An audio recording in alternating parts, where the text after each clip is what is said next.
Cette formation a été conçue à partir de retours de professionnels bretons qui faisaient remonter que si les animateurs et les éducateurs sportifs étaient plutôt efficaces sur le terrain, ils se trouvaient parfois confrontés à des difficultés face à des publics identifiés comme difficiles ou fragilisés.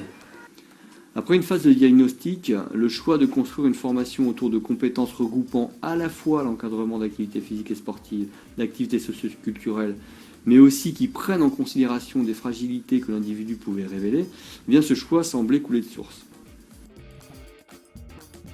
La formation aborde dans un premier temps les contenus sportifs, puis dans un second temps les contenus d'animation sociale, et enfin dans un troisième temps, on inclut les deux et on mixe les deux compétences, sportives et animation sociale.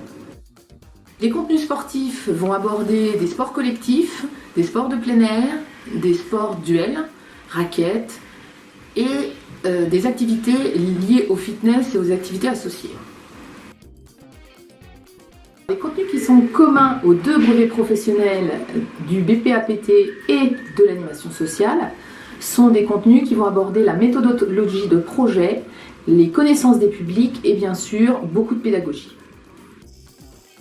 Cette formation permet aux stagiaires d'exercer le métier d'éducateur sportif dans le secteur privé, principalement associatif, ou bien en collectivité, via l'obtention du concours des TAPS, avec des missions d'éducateur sportif plurivalents ou socio-sportifs.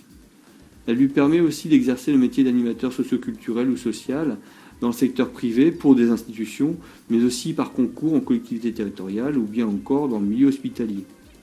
Il devient alors animateur social, animateur de quartier, de prévention, animateur auprès de personnes âgées.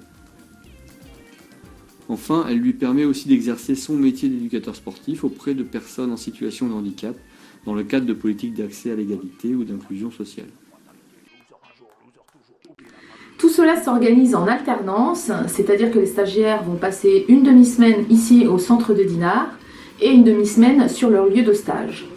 Quelques semaines seront complètes, c'est-à-dire une semaine complète ici à Dinard et une semaine complète sur leur lieu de stage, soit BPAPT, soit BPAS.